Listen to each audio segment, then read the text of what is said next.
আপনি কি দিন দিন দুর্বল হয়ে পড়ছেন? কোনো খাবারই কি আপনার ভালো লাগছে না? ওজন বাড়ানো বা কমানো কি আপনার কষ্ট হয়ে পড়ছে? শারীরিকভাবে দুর্বল হয়ে পড়ছেন? তাহলে সতর্ক হয়ে যান, কারণ আপনার লিভার আপনাকে কিছু বলতে চায়। তাই লিভারকে ডিটক্সিন করতে হবে। আপনার মনে প্রশ্ন জাগতে পারে, কেন আমরা ডিটক্সিন করব?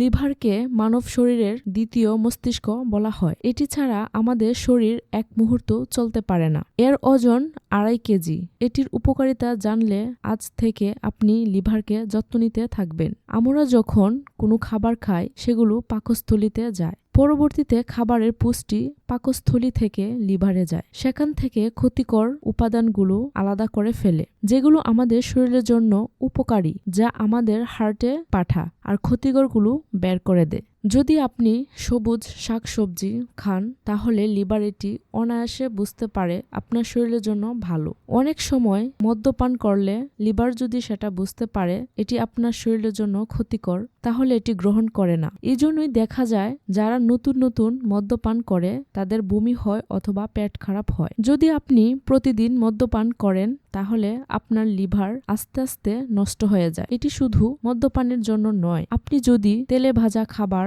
ফাস্ট ফুড এসব খাবার খান, তাহলে আপনার লিভার নষ্টের দিকে যায়, কারণ যার জন্য লিভার ফেইলরের মতো রোগ দেখা যায়। আজকের ভিডিওতে আমি এমন কিছু টিপস দিব যেগুলো জানার পর আপনারা লিভারকে সুস্থ রাখতে পারবেন। তো চলুন শুরু করা যাক। টিপস নাম্বার 1, সকালে 1 কাপ জল নিবেন। অর্ধেক লেবুর রস মিশিয়ে খালি পেটে খাবেন। তখন আপনার সারা রাত জমে থাকা ময়লা পরিষ্কার হয়ে যাবে। Tips number 2, detox juice.